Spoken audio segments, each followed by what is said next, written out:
Bonjour. Le prophète Agée s'adresse à deux sortes de personnes, les religieux sous le nom de Josué et les politiques sous le nom de Zorobabel. L'un et l'autre sont les deux jambes d'une nation. Mais est-ce vrai pour l'individu? Pour ma part, il me semble que ce n'est pas suffisant. Indispensable, mais pas suffisant. C'est d'ailleurs ce que dit le prophète en incitant l'un et l'autre à constater leur échec, à cause d'un manque d'un troisième élément, la connexion avec la source. Dans notre langage technique, on appelle cela le lieu de captage. C'est un lieu normalement hyper protégé, souvent secret, gardé de toute pollution. Le temple, avec en son sein l'arche de l'Alliance, était le lieu de rencontre entre le ciel et la terre, un lieu de captage des forces vives nécessaires à la croissance et à la germination de la vie humaine. À l'époque où est intervenu le prophète, la période est incertaine. On ne sait pas d'où va venir l'obus. Je l'imagine facilement, les discussions se prolongent, comme cela se passe souvent lorsque les chefs doivent prendre des décisions depuis les salons de leur palais. Voici leur conclusion. Le temps n'est pas encore venu de rebâtir le temple. Ils avaient certainement une multitude d'excellentes mauvaises raisons. Mais le maître de l'histoire ne l'entend pas de cette oreille. De toute façon, la mauvaise foi des uns et des autres est flagrante. Pour eux, ce n'est pas encore le temps de reconstruire le temple, car l'avenir n'est pas certain. Pourtant, c'est le temps de se construire des maisons privées flamboyantes. Cherchez l'erreur. Agée est chargé de révéler les véritables raisons des échecs et déceptions du peuple. Le temple est en ruine. Cet épisode se situe dans un temps historique du règne de Darius, souverain de Perse. Je n'aurai pas l'outrecuidance de juger ceux qui vivaient à cette époque, mais du moment que c'est rapporté dans la Bible, c'est que cela doit nous servir aujourd'hui, et l'histoire d'aujourd'hui me concerne. Le décor n'est pas plus gai qu'à l'époque, bien que tout soit plus sophistiqué. Que faut-il faire? Quelles sont les priorités?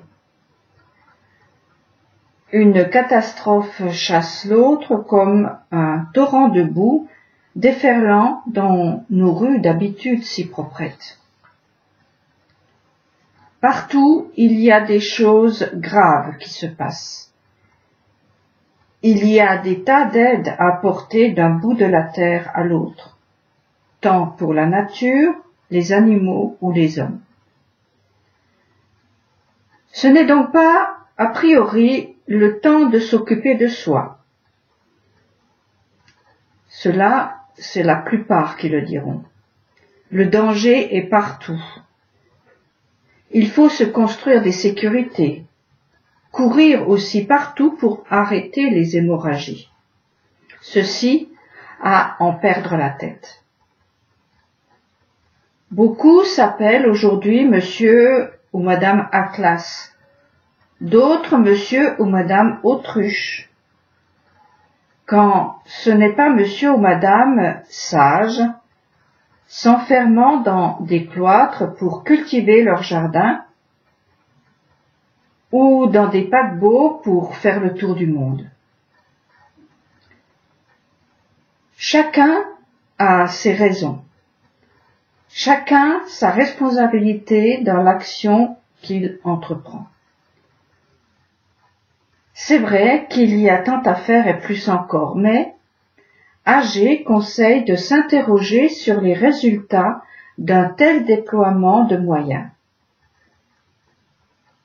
Bilan, au lieu de diminuer, la souffrance augmente. Loin de moi l'idée de ne rien faire. Ce que je comprends de l'intervention du prophète, c'est qu'il manque un élément essentiel, la connexion avec la source d'eau vive. Il manque des receveurs d'honneur du flux divin. Le mini-tabernacle qu'est l'homme est détruit, ou plutôt en exil, chez des étrangers. Il est étranger à lui-même. Il faut reconstruire tout en luttant contre le mal. C'est d'ailleurs comme cela que les murailles de Jérusalem ont été reconstruites, la truelle d'une main et l'épée de l'autre. Le psaume 127 que vous pourrez lire est très explicite sur le sujet. Sans l'Éternel, rien n'est véritablement efficace. Sans l'arche, les ennemis ont toujours le dessus, malgré quelques victoires spectaculaires. Il faut construire l'homme pour espérer voir un jour la courbe des violences s'inverser. Vouloir colmater toutes les brèches du monde occupe à plein temps, mais celui qui veille ne veille-t-il pas en vain si l'Éternel n'est pas de la partie? Le texte d'Agé m'a interpellé avec force lorsque nous étions, mon mari et moi, dans une logique d'expansion de la bonne nouvelle du salut gratuit. L'extérieur était ce qu'il était, ce que je ne supportais plus, c'était mon insatisfaction intérieure, tellement bien décrite par le prophète. Vous mangez sans être rassasié, vous buvez sans avoir tout votre sou. Vous mettez des vêtements, mais ils ne vous donnent pas de la chaleur, et celui qui se loue pour un salaire gagne le salaire pour une bourse trouée. Ceci, malgré une énorme somme d'énergie dépensée. Beaucoup semé et peu récolté. Car, me disait Agé, les citernes et les connexions sont fissurées et même détruites. Rien ne passe, tout se perd. Un jugement personnel est nécessaire, une sorte de bilan, fruit d'une réflexion aussi honnête que possible est indispensable. Ceci afin de réparer.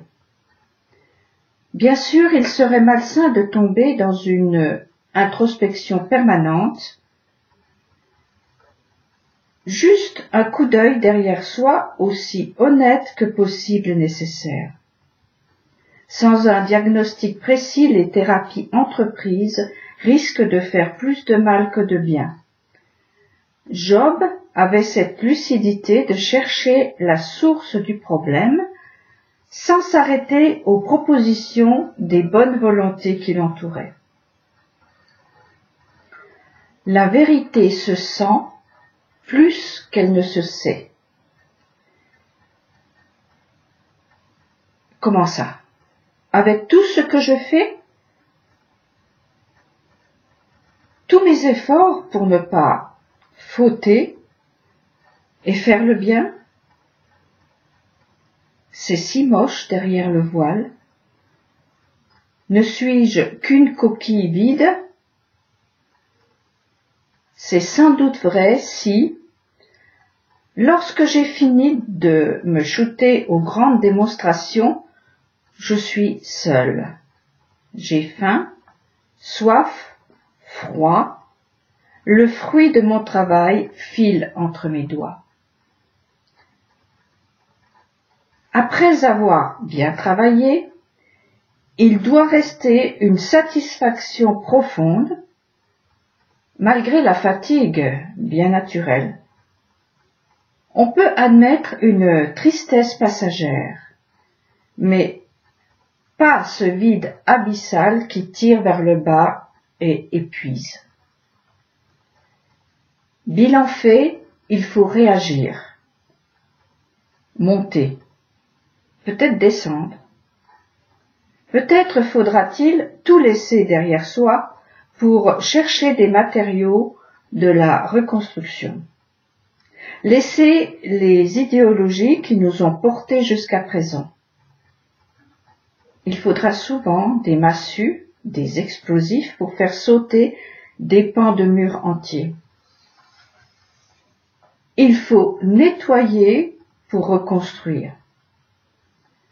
Personnellement, je pense que c'est l'erreur qui est souvent faite. Construire sur des ruines. Ça ne peut pas tenir.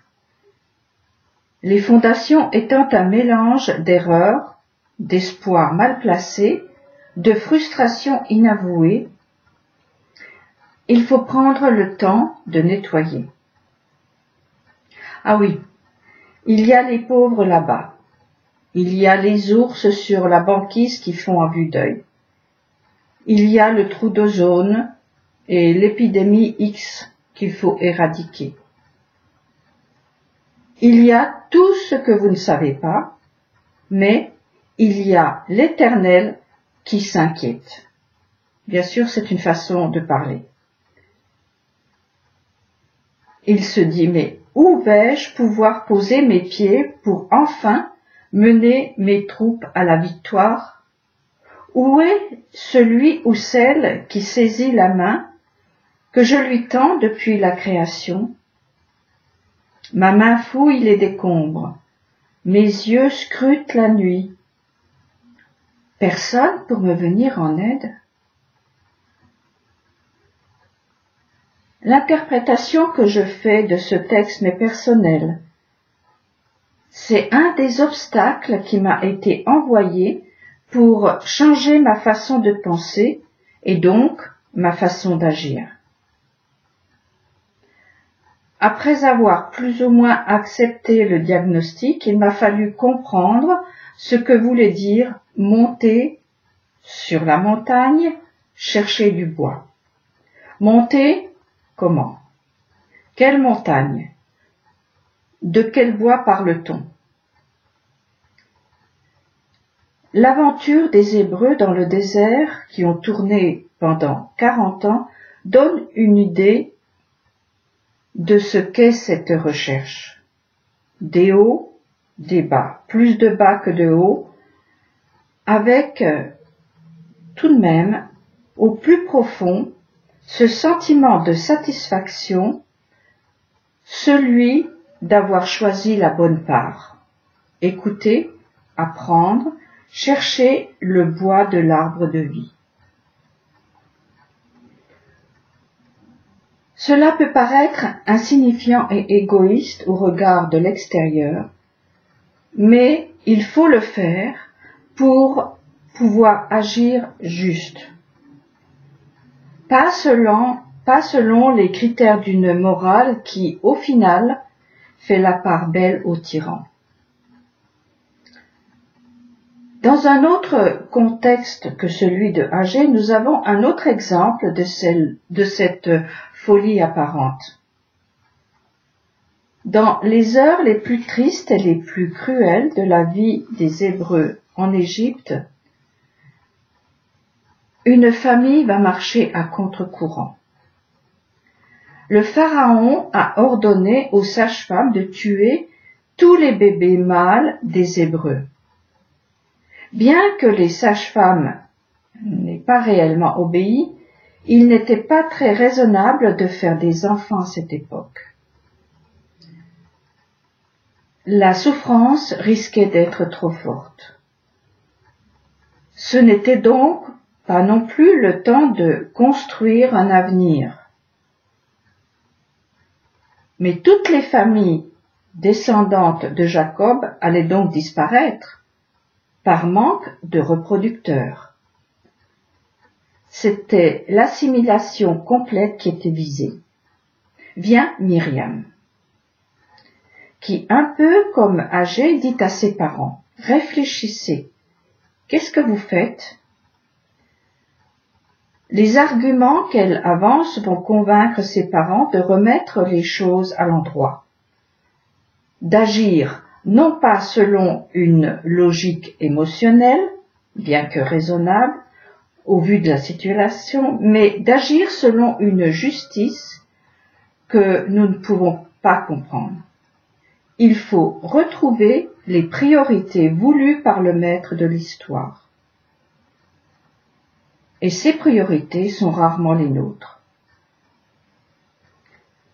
De cette prise de position va naître le véritable berger du peuple, celui qui le fera sortir de sa misère, surtout intérieure.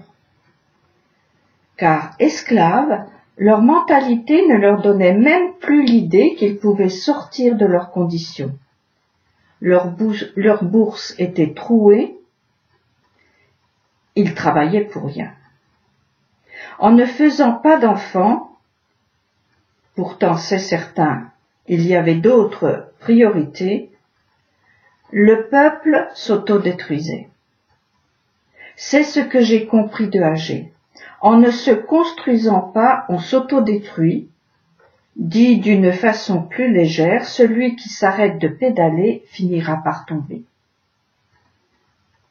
Allez à contre-courant est malaisé, car vous ne rencontrerez pas grand monde sur la route pour vous donner un coup de main, vous prendre dans son véhicule lorsque vous êtes fatigué.